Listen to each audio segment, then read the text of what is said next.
anti-Semitism, among other things, is not just a bigotry. It's a conspiracy theory. It's a conspiracy theory about the Jews. And we became a nation addicted to conspiracy theories.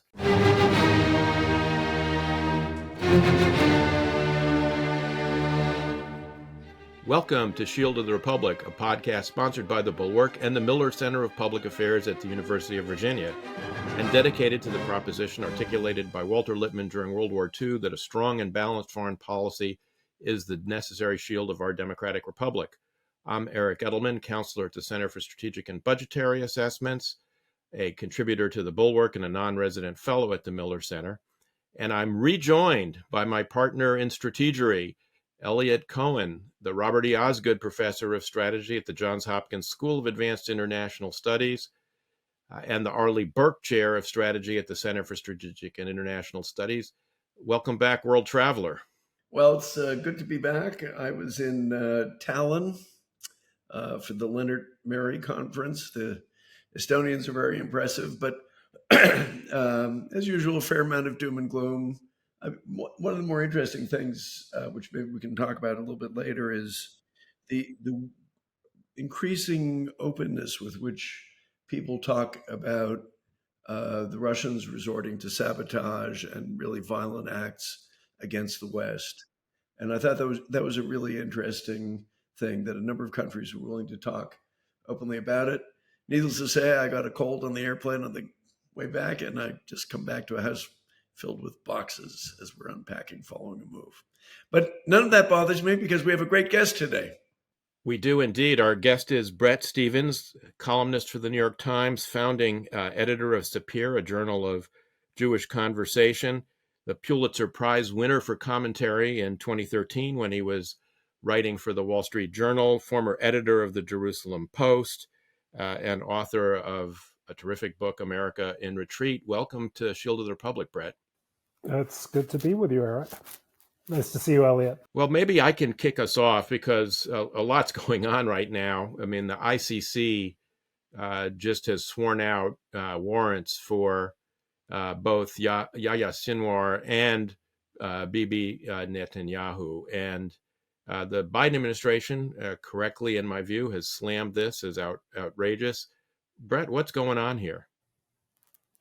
Well, I mean, it's just the continuation of an old story, which is the abuse of international institutions ostensibly dedicated to going after in undisputed war crimes for the purposes of advancing the agenda of the war criminals themselves.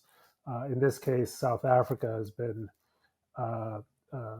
the moving force, but let's not forget that the South African government is now effectively Vladimir Putin, or one of Vladimir Putin's closest allies in Africa. It made its views very clear with the efforts to indict or charge Israel with genocide. This is an extension of it. The tragedy, of course, if you are a liberal internationalist, which I am not, but if you are a liberal internationalist of a kind of a left-wing variety, is that the ultimate effect of this move will be to completely discredit the ICC and render it effectively useless as an international organization.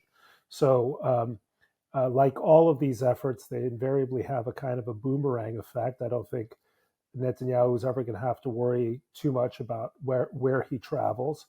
But the ICC will no longer have a meaningful role to play as it could have in cases like, Rwandan genocide or massacres in the former Yugoslavia.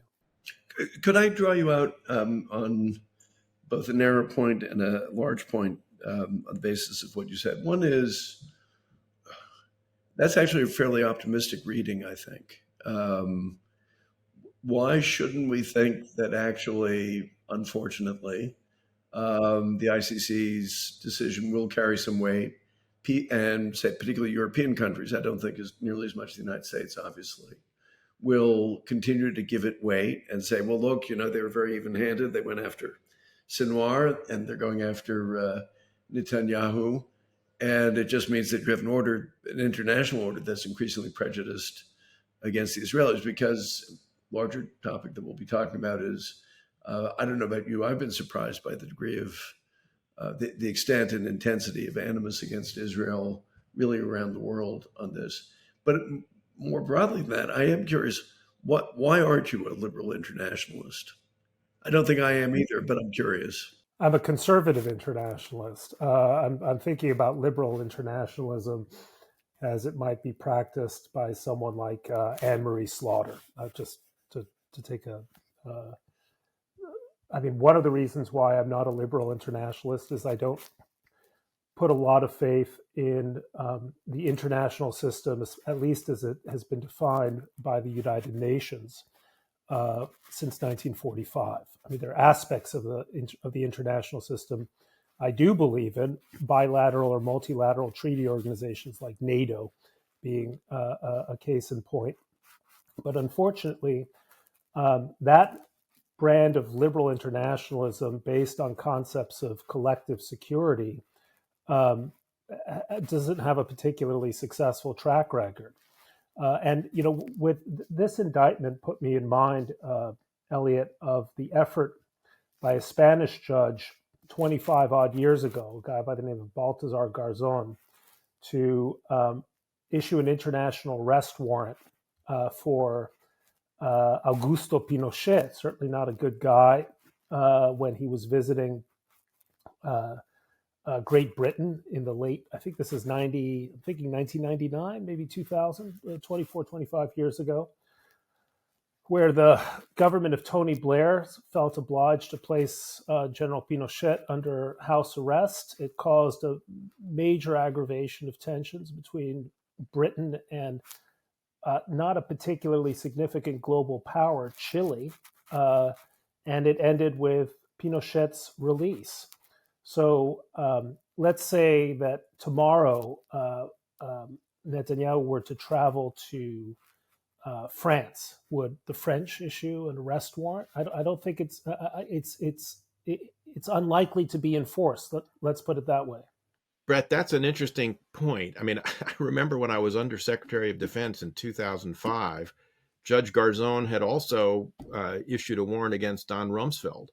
And while Secretary Rumsfeld was traveling in France, it might have been actually after he finished serving as secretary. I can't really remember now, but I had to work with our DCM in Paris to be able to get him out of the city because there was a question about whether this thing was going to be served on him or not by the French government. You know, in the end of the day, I think they didn't. But I mean, this can have a very chilling effect, even if not, you know, as you were suggesting, you know, completely effectual. Yeah, maybe. If the French had arrested Don Rumsfeld, whether as Secretary of Defense or recently departed Secretary of Defense, I don't think it would have ended well for the French. Nations operate. I mean, nations use international law typically to the extent that it doesn't affect vital national interests, and that would have had obviously grave consequences for the vital national interests of of both the French and the United States. Certainly, while George Bush was president of the United States, so I don't see that really working. Maybe Bibi would be unwise to say visit Nicaragua or some pliable country that is already hostile to Israel, but I struggle to think of any place he would plausibly visit where there'd be any realistic chance of his arrest. So it just makes the ICC appear to be feckless, which is a shame because in an ideal world, it actually can be used to go after genuine war criminals. To that somewhat larger question, though, I mean, do you view this as, okay, this is just the South Africans behaving according to their international alignment with Russia, with which they have a long relationship, and China, I might add, their ideological views and all that?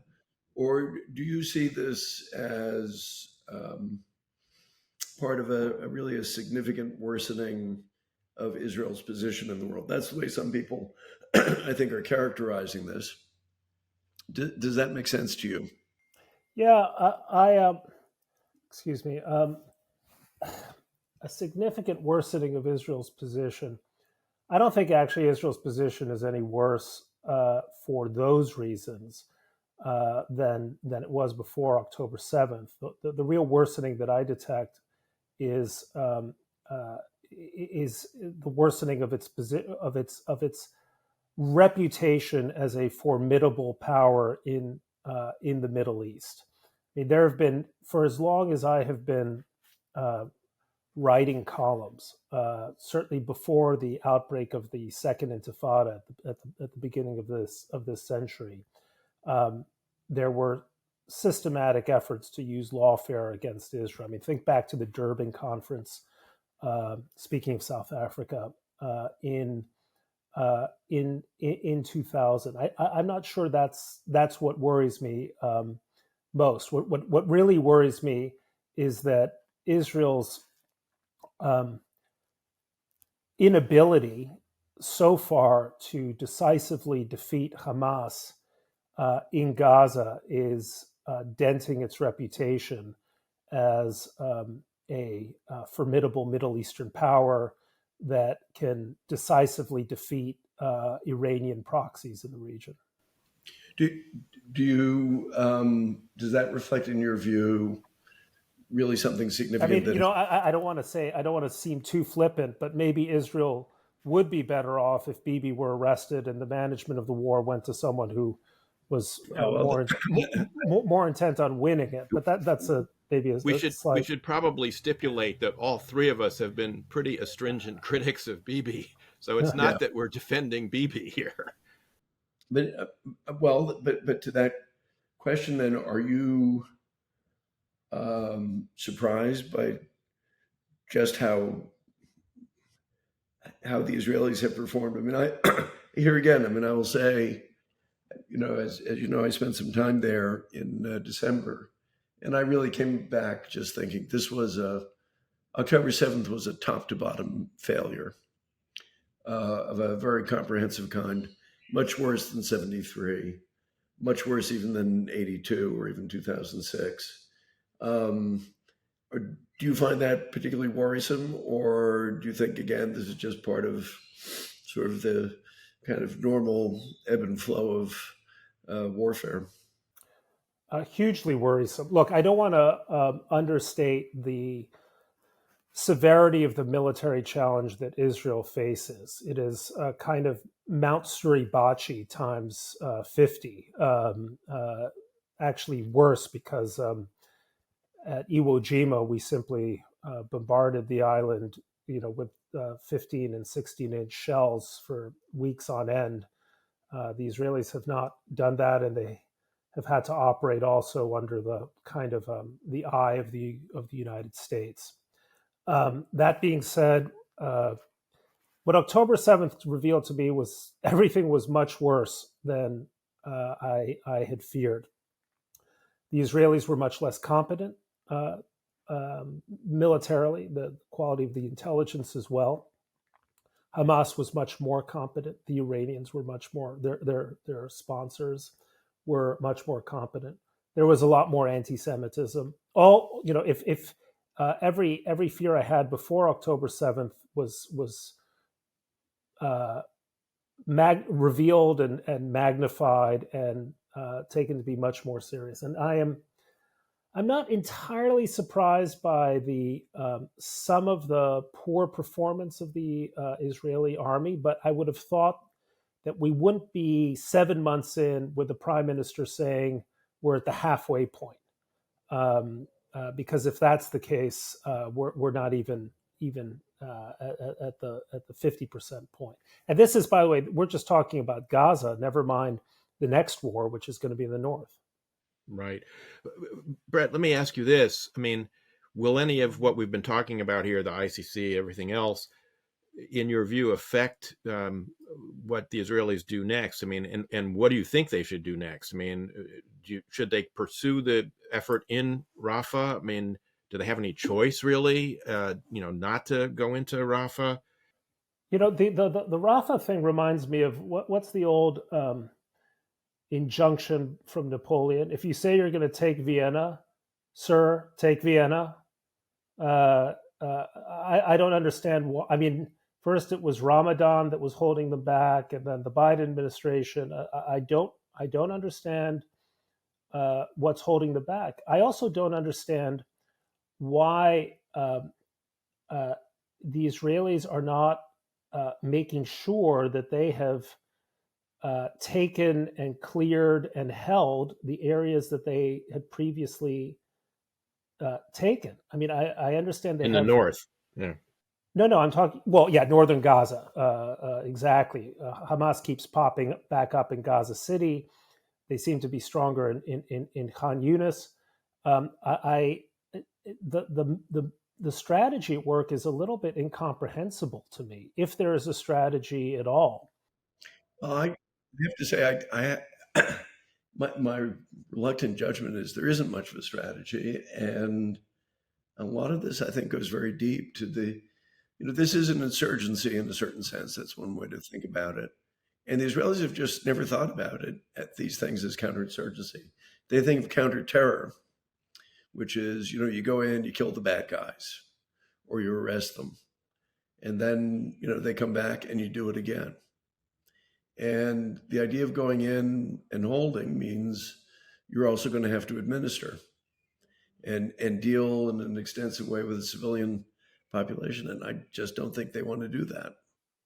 Well, they're clearly divided on this. I mean, you see this now in the clear differences of opinion between Gallant, the defense minister, who absolutely has been public in his opposition to any idea of a post-war Israeli occupation, and Netanyahu, who seems to have indicated that he's in favor of one. But this is the worst kind of war by committee that I think we've seen. So the competence, I think part of the problem, you touched on this, Eliot, is that Israelis got very good at doing very small things well. If it was a matter of finding exactly the intelligence to know when the Iranian generals were going to be in which annex of the building at precisely what time, the Israelis are your guys. But I have found in my conversations with Israeli military leaders and intelligence leaders and political leaders that they do not think very deeply beyond the micro level. And maybe they don't think deeply about it because none of the macro options look particularly appealing to them, or they are kind of paralyzed by the political implications. But it's like an army that just has not thought in terms of long wars or big pictures, that it can only think in terms of the metaphor of mowing the grass. And that's what it thinks it's doing in Gaza. I think that's right. One thing you alluded to again, which I'd like to tease out a bit, is the growth in global anti-Semitism, which is, I think, often only thinly masked as being hostility to Israel. In fact, I think the mask has become thinner or has slipped. I don't know what the right metaphor is. You are the editor, by the way, of a wonderful journal, which is not just about anti-Semitism, although it had where Eric had a distinguished contribution quite recently, I might add. I mean, that was a terrific and very thoughtful issue, and you've thought deeply on that topic. What is the nature of contemporary anti-Semitism? Why is it, seem to me at any rate, that it has expanded so dramatically, including in our own country, particularly on campuses, but not just on campuses? Well, I mean, I sometimes wish we didn't use the term anti-Semitism, because it is a description of the specific type of Jew hatred that became that gained a kind of ideological currency starting in the late 19th century and obviously peaked horrifically during the Second World War. But anti-Semitism is like COVID. It's a virus with roughly similar characteristics that adapts itself according to the social, cultural, and ideological specificities of its time. So when I hear anti-Zionism, unless you're going to give me a very convincing explanation why a particular type of anti-Zionist is not really essentially a modern day anti-Semite who was in turn a 19th century Jew hater, I'm just not going to believe you. I think when we talk about anti-Zionism, we're talking about anti-Semitism. Why has it become as widespread as it is now? A couple of points. First, I don't think it ever really went away. Maybe it was sort of dormant in the way that, I don't know, tuberculosis is dormant for a period of time when you have antibiotics that work against it, and then suddenly the antibiotics don't work and the tuberculosis reappears. I'm mixing my medical metaphors. I'm switching between viruses and bacteria. But I think the deeper explanation, Eliot, is that in America, we indulged a bunch of ideas, especially in the last 20 odd years, that were not anti-Semitic on their face, but were anti-Semitic adjacent. That is to say, they led very swiftly to anti-Semitic conclusions. Let me take one example. Anti-Semitism, among other things, is not just a bigotry; it's a conspiracy theory. It's a conspiracy theory about the Jews, and we became a nation addicted to conspiracy theories. Barack Obama was born in Kenya. The 2020 election was stolen. I would argue that the left has had no shortage of conspiracy theories, not the least that Donald Trump was a Russian candidate, effectively, who operated according to Putin's whims. But when conspiracy theory becomes ubiquitous, when that form of irrationalism becomes ubiquitous, then it's not so surprising that anti-Semitism becomes another one of those conspiracy theories.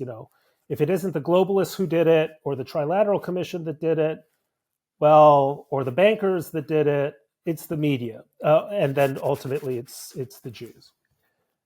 Another one, and this is much more common on the left, is this concept of privilege. Why did American Jews succeed in the United States as nowhere else, including other democratic countries like France? Because in the United States, the founders, the Pilgrims, brought with them this very Calvinist idea that earthly success was a sign of divine favor. So America was always essentially a friendly place towards not just successful people, but successful minorities. Yes, Jews, like other minorities, encountered in the United States redlining, quotas, all forms of discrimination, but ultimately, to the extent that we succeeded, we integrated. In France, to the extent that Jews succeeded, they began to elicit reactions of envy and disdain and discrimination and so on. So America believed in success, I would say, right up until about the turn of this century, when suddenly this word privilege became commonplace. Check your privilege is, Eliot, you're in academia, so you've heard it probably many times before. Only for another month. Well, congratulations. But privilege has the connotation of being unearned, of being unfairly taken. So when you have a minority that has had, I would argue, because of its efforts, its characteristics, its behavior, a great deal of success in a larger society, and its success is seen as a form of privilege, it's going to lead to anti-Semitism.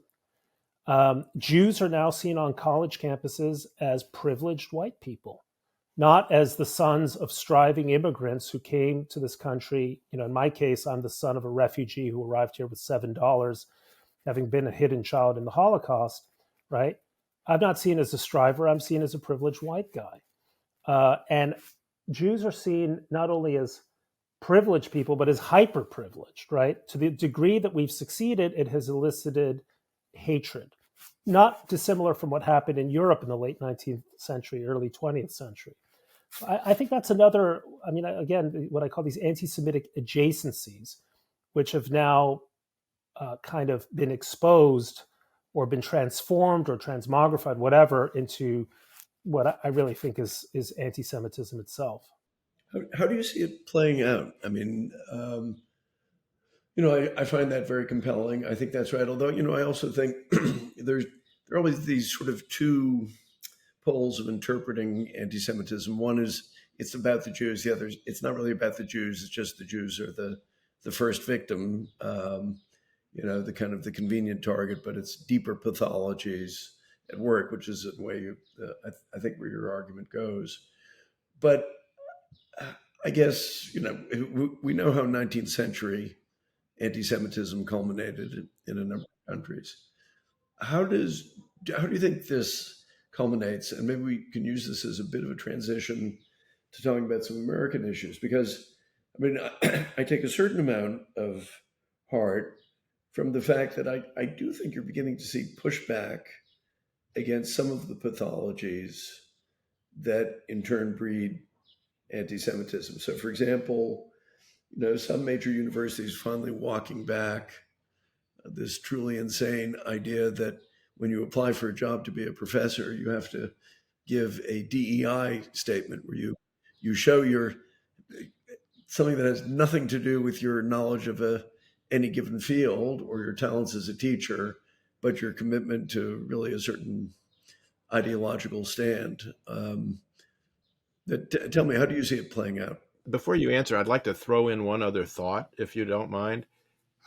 I would be interested if you agree or disagree. I think one of the things that's contributed to everything you described has been the decline of the study of history in the United States. I mean, if you look at history enrollments in universities, there's been a catastrophic fall off. And there's some reasons for that have to do with what professional academic historians have devoted their time and attention to. But the result is there's a kind of vacuum of knowledge about things like the Holocaust, like the origins of the Arab-Israeli dispute, or the fact, to your point, Bret, that until the early 1960s, there were quotas in the Ivy League universities to keep Jews out, which is something that, is conveniently ignored in the conversation of, my white privilege as, someone who went to both, graduate and undergraduate Ivy League schools.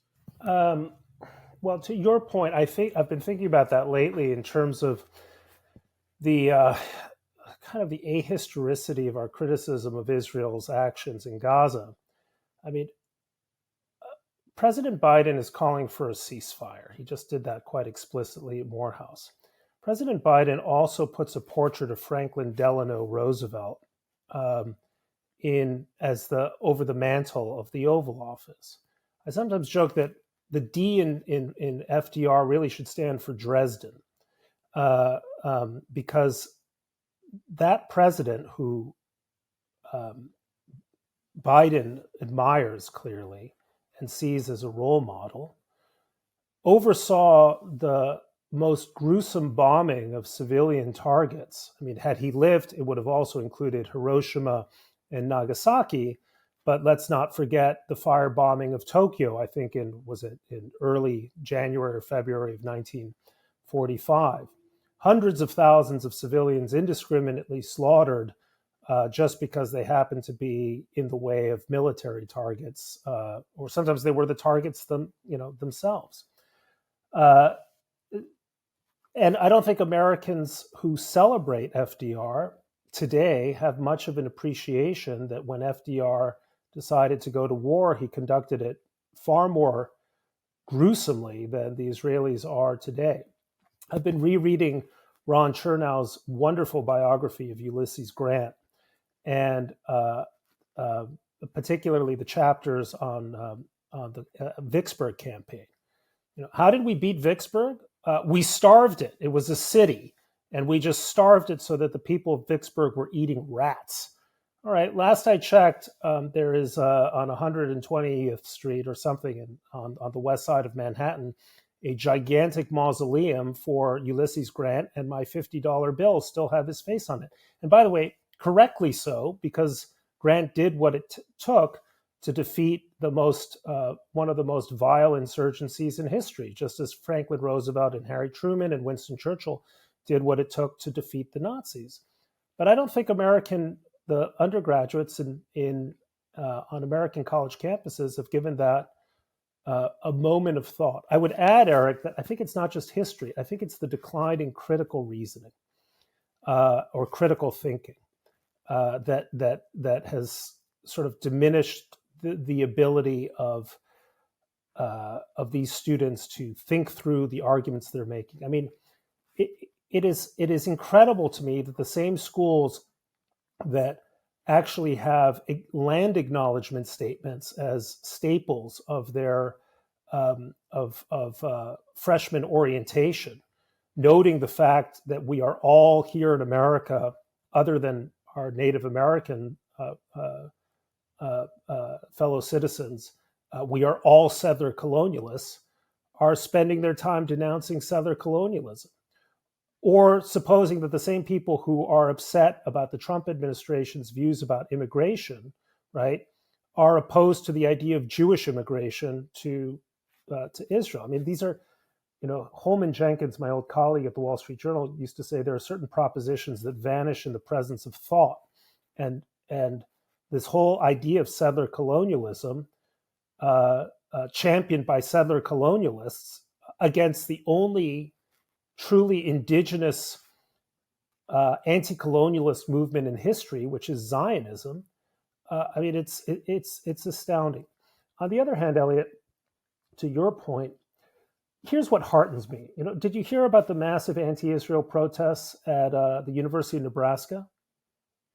Of course you didn't. They didn't happen. You don't hear about it happening at Purdue, right, or at the University of Florida. When there was some attempt at it at UT Austin, it was shut down very, very quickly, and I don't see much of a problem. This is a phenomenon of the American elite. Now, it worries me a lot because the elite ultimately, even if it's proportionally small, has an outsized influence. But what gives me some hope is that most Americans on college campuses or elsewhere just have no patience for it. And it was notable that when there was a recent survey about what concerns Americans, including Americans ages 18 to 29, our youngest voters.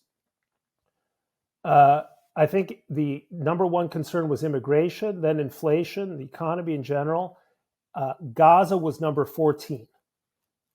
So it's not a mainstream concern even among younger people. And that's my source of qualified optimism. I think there's a larger phenomenon there too, which is I'm not so sure that the Ivy League institutions are necessarily going to remain the institutions that produce the elite. They may produce wealthy people who go into the world of high finance. Will they produce the people who lead major corporations, who lead the military, who lead organizations which are critical to the country's prosperity? I'm not so sure. So I tend to agree with you, but I don't know about you. I just have a feeling this is actually a kind of a major culture war. It's been going on for quite some time now. It certainly goes back at least into the 60s, and it's not going to be over in some meaningful way for a couple of decades yet. At least that's my take. I don't know if Eric, you agree with me? It's as old as time. I mean, there were protests at Columbia over 100 years ago. Same kinds of issues. Bret, you a decade ago wrote a book, America in Retreat, in which you talked about the fact that if America, which you argued was pulling back from some of its commitments, particularly the ones that it had undertaken in the Middle East after 9/11, and that it would lead to growing international disorder. I think there are few things I can think that anybody's written in the last decade that have been as clearly vindicated by events as your book. Yeah, I wish they hadn't, but Yeah, but you were quite right. Spot on, I think. And we've seen a growth of kind of isolationism. You asked me to write about the kind of right-wing Republican version of that in SAPIR. There's a left-wing version as well. And it was in both. It's existed in both parties. Since the before the Second World War, since the Second World War. In the case of the Democratic Party, it was at least repressed for about 24 years after Henry Wallace was defeated in 1948 by Harry Truman, and then sort of reemerged in 1972 in the wake of Vietnam with the nomination of George McGovern, and then sort of got a little bit submerged again after McGovern was crushed by Nixon. And then in the Republican Party, of course, it was embodied by Robert Taft, and was sort of repressed by Eisenhower's victory in '52, and then kind of really it was always extant in the Republican Party, but just not dominant. And then it reasserted itself after the Cold War with Pat Buchanan and now J.D. Vance. What do you see as the prospects for both? And we see them agreeing on many things. So extreme, Democrats and Republicans, for instance, both voted against the supplemental bill for aid to Ukraine and Israel. So what do you see as the prospects for this kind of isolationism in both parties, and what is the best way to try and support what you referred to as kind of conservative internationalism, which is sort of how I describe myself? But is there a way to make common cause with liberal internationalists to push back against this on both sides of the spectrum? Look, wherever we can, we should, and nowhere more so than on the question of Ukraine.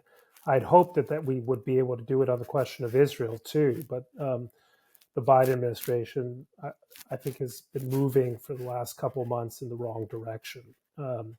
Not only foolish strategically, but ultimately, I think, foolish politically as well. But we'll find out in November. I got to tell you, I'm frankly very depressed because I had hoped that if the Republican Party could have put Donald Trump behind it, and it seemed 18 months ago that was, likely, if anything, then it could reclaim the kind of views that Nikki Haley was espousing during her primary campaign. But Trump's ascendance means that wing of the party, not uniformly isolationist, but kind of a certain sort of truculent nationalism that often reaches conclusions similar to traditional isolationism. I'm afraid that's going to become the de facto dominant strain of Republican foreign policy. And guys like, the three of us are going to find ourselves as a kind of worried political minority until events vindicate us. But unfortunately, the events that will vindicate us are events that none of us want. Strategic setbacks that change the international order in favor of the bad guys, whether they're in Beijing, Tehran, or Moscow. On the Democratic side, there was a moment there, certainly after the invasion of Ukraine in February of 22, when I thought, maybe the parties are just switching places, and I could imagine myself sitting more comfortably on the rightward edge of the Democratic Party. But there's such a loss of interest and appetite among Democrats for sustaining the fight in Ukraine. The Biden administration should be faulted for the diffidence with which it has helped the Ukrainians. Yes, they've helped them, but the idea was always not to win, but simply not to lose, which turns out to be a bad strategy. Now they seem to be bugging out on the Israelis, and the wing of the party that has always essentially been McGovernite in its assumptions and its tendencies I don't think has changed. I think it's as strong as ever. So we are looking at a period once again, very much like the 1930s, of a kind of a bipartisan quasi-isolationism, albeit for different motivations, that will be seized on by the dictators to revise their position internationally. You know, we think about the 30s, 1931 Manchuria, 1936 Abyssinia, 1936 the Spanish Civil War, 1938 Czechoslovakia, the Anschluss, the invasion of Poland, a series of regional events that only became a true world war after December 7th, 1941. Now we're looking at the modern world, and it's 2022, it's Ukraine. 2023, it's Gaza. 2024, I expect it's going to be Lebanon. 2027, it's going to be Taiwan. Where does that lead us? And so I take a very grim, very pessimistic view of what the next decade is going to look like. Let me offer an uncharacteristically, faintly optimistic read, which the two of you can shoot down, which is, that aid package of almost $100 billion. Understand, of course, it was put together for political reasons to get passage, all that. But at the end of the day, you had a 3-to-1 margin in the House, you had a 4-to-1 margin in the Senate. All this requires you, by the way, to take off your glasses and not to focus too much. But still, those are remarkable majorities. And the fact that they were in a package, I think, is significant. Again, understanding that there are political reasons to do that, so that the people who dislike Ukraine but like Israel will vote for it and so on. But it is symbolically, at least, I think it indicates an awareness of a larger global set of challenges. Now, let me immediately qualify that by, pointing out it's too little, as Eric has frequently pointed out correctly. We're not spending nearly enough on defense, and there seems to be no prospect that we will. But I think there may be something to work with. The pessimistic part, though, is the one that I would like to hear you talk more about. Like you, I thought there was some sort of chance the Republicans might put Trump behind him. They didn't. Why? Well, I think a big part of the story will be the very misbegotten decision of the Justice Department and then of a couple of DAs to go after Trump. You can sort of look at his polling numbers and see them start to rise the moment Alvin Bragg decided to bring his case. I think that's one reason.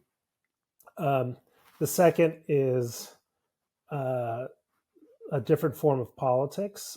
Trump is a cult of personality figure, and if you look at cult of personality figures in history, they have a kind of a magnetic appeal to their base, and in Trump's case, he had it. The third is the really poor performance of the Biden administration. I mean, if Biden had decided to be the president he promised to be in 2020, a centrist uniter who would go for bipartisan wins and serve one term, I don't think we'd be looking at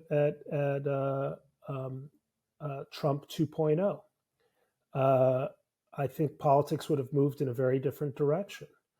But massive spending packages, which led or helped contribute to at least a couple years of runaway inflation, a sense that the country is being led by a person who is visibly feeble,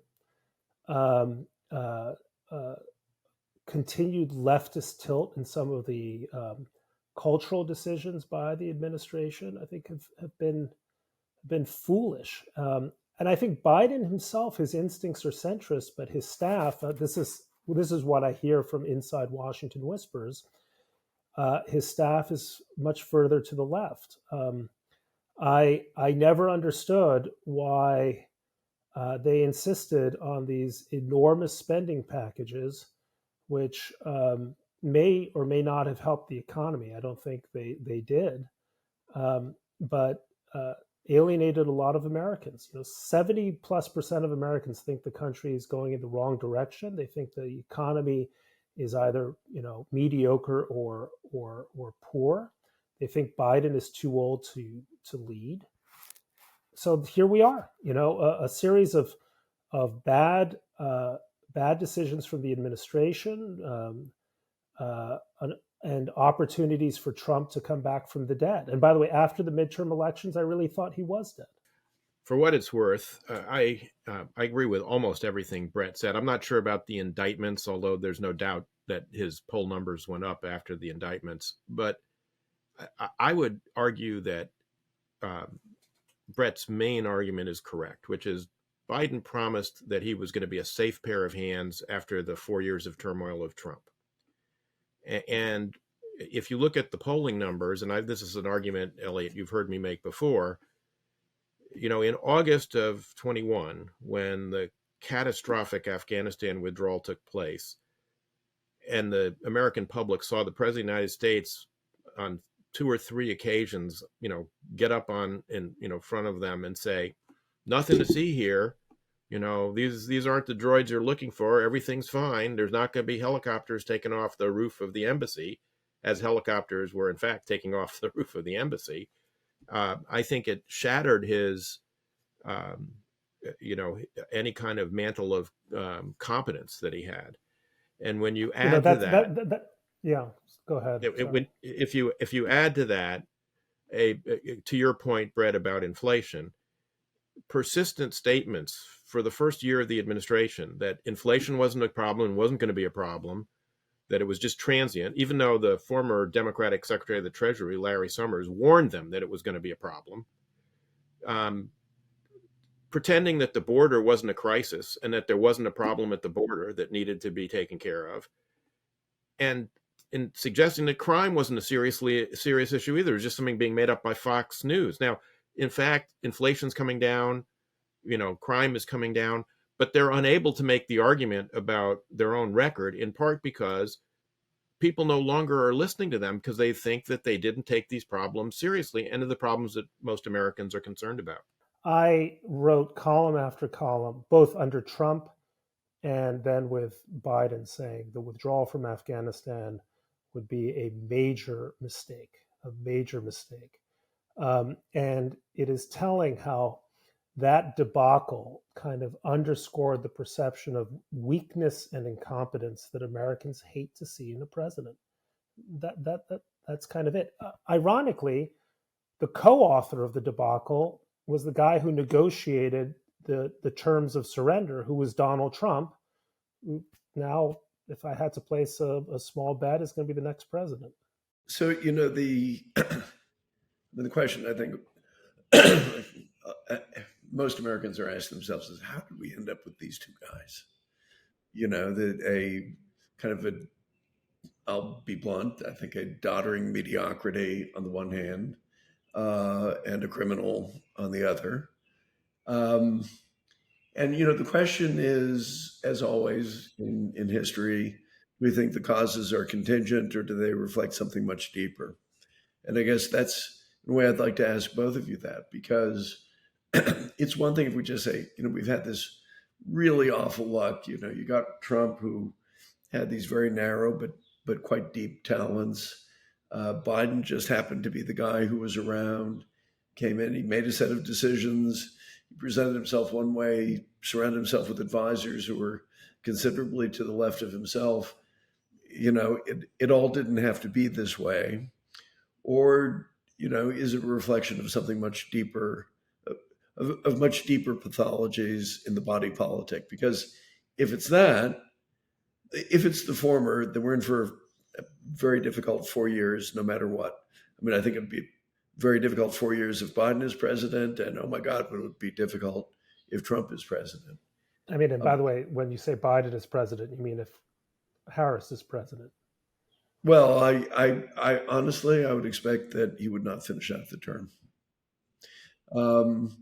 But it's another thing if you think, no, there's actually, but in either case, at the end of 4 years, I think we would come out of it. I don't think Donald Trump would actually overthrow the constitutional order, although he would damage it. But if you think it's something deeper, then we have to have a different conversation. Well, look, I've been thinking about this because if you look at the history of democratic pessimism, it's a very old one. Mercy Otis Warren, the Massachusetts playwright, was saying the country was about to go to hell. That was in 1788. I remember growing up on my dad's bookshelf, there was Jean-Francois Revel's The How Democracies Perish. There was Robert Bork's Slouching Toward Gomorrah. There was Paul Kennedy's The Decline and Fall of the Great Powers. I mean, people say about the Jews, we're the ever-dying people, and in a sense, democracy is the ever-dying system. We're always convinced that things are in a bad way. If you go back to the period of the 1850s, a succession of terrible leaders, of course, leading to a very grave crisis. But we've gone through long periods, certainly like the post-Civil War era of Rutherford Hayes and Garfield, rest his soul, and Arthur, and not exactly phenomenal presidents. And if we look at sort of this century, where we've had mixed leadership, shall we say, this has been the century in which US GDP has grown by 64% since the year 2000. And that's inflation adjusted for inflation. We landed 4 rovers on the moon. We sent a satellite to Pluto, and we sent another satellite to collect dust from an asteroid, which we returned to Earth. We pioneered the 4 most important digital technologies, the smartphone, mobile apps, social media, and now artificial intelligence. We went from being a second-rate oil producer to being far and away the biggest single producer of oil and natural gas anywhere, beating the Saudi Arabia and Russia in both categories. If you subtract the Peace Prize, which most of us know is a very dubious prize, we won more than 50% of all Nobel Prizes awarded since the year 2000. It's not all bad. And maybe there's a natural tendency towards pessimism in open societies because open societies obsess about their faults and ignore their strengths, whereas closed societies advertise their strengths and hide their faults. So we may be in the process of surprising ourselves again. As much as I worry about the things we spent the hour discussing, actually coming out on top because we don't recognize just how strong we are, and we don't recognize just how weak our adversaries are. And the turmoil and the dissatisfaction we feel, the paradox of pessimism is that pessimism, if it doesn't descend to fatalism, is a great motivator. So maybe it's in these very pessimistic conversations that we're having that we're actually finding our way towards some kind of national renewal. We just don't know it yet. Boy, that's an uncharacteristically optimistic note, on which for us to draw I don't know if I close. believe it, but I may as well say it. So I'm not going to let that happen. I'm gonna pose one final question to you, Bret, before we wrap up, which is the Biden team came sort of late to the importance of the Abraham Accords that were perhaps the best achievement of the Trump years. But now they're, belatedly trying to pull off, the equivalent, I guess, of a drawing to an inside straight or a 3-rail billiard shot, which is to somehow work out a security treaty or agreement of some kind between the Kingdom of Saudi Arabia and the United States, a nuclear cooperation agreement between the Kingdom of Saudi Arabia and the United States, and then a normalization of Saudi-Israeli relations, which would also presuppose some kind of political horizon, roadmap, whatever you want to call it, for the Palestinians towards some kind of two-state solution, with the PA, without the PA, not completely clear yet. But what is your estimation of the likelihood of success here? Would Trump, do you think? I mean, Lindsey Graham has argued that the Saudis ought to take this deal because they'll never get Trump to do it because the Democrats would just oppose it automatically if Trump tried to do it. Trump has actually not spoken publicly yet, against this, although my judgment would be that he probably would if they succeeded. But what is your take on all of this? How do you think this is going to play out? I mean, I hope it succeeds, but I've written publicly that what we need is, what I call the Arab Mandate for Palestine, which is getting the Saudis and Emiratis and whoever else, maybe the Egyptians, to take over security and reconstruction in Gaza in a post-war setting, make sure that Hamas isn't running it, have essentially a kind of an Arab colonial state in Gaza that hopefully turns Gaza into something much better than it is, with a view towards eventual independence in a kind of a Emirati-like federation, stripped of Hamas, which is something that ultimately I think the Arabs will be able to do much more effectively than the Jews, than the Israelis. The Israelis don't really want the job. I don't know if they can do the job. Much better to get. And the idea of normalization between Israel and Saudi Arabia it would be a great prize and a natural extension to what the Abraham Accords initially accomplished. The question here all comes back to Iran, which is again going to be in very profound turmoil, and countries that are in turmoil, as Iran I think soon will be, seek to resolve their internal dilemmas through external mischief making. So I think news of that deal would swiftly be followed by war on Israel's northern front. On the other hand, that war is going to happen sooner or later, and maybe it's in Israel's interest that it happens sooner. Well, our time has run out. I'm sorry, Eliot. I said a very distinctive form of optimism. Yeah. We'll see. I hate questions about the near term because people then remember the prediction and they can tell you you're wrong. So who knows? Our guest has been Bret Stephens, columnist for the New York Times, a Pulitzer Prize winner for his commentary. Bret, thank you for joining us today on Shield the Republic, and I hope we can have you back at some interval. It would be a pleasure. I'm honored to be on with the two of you. Thanks, Bret. Take care.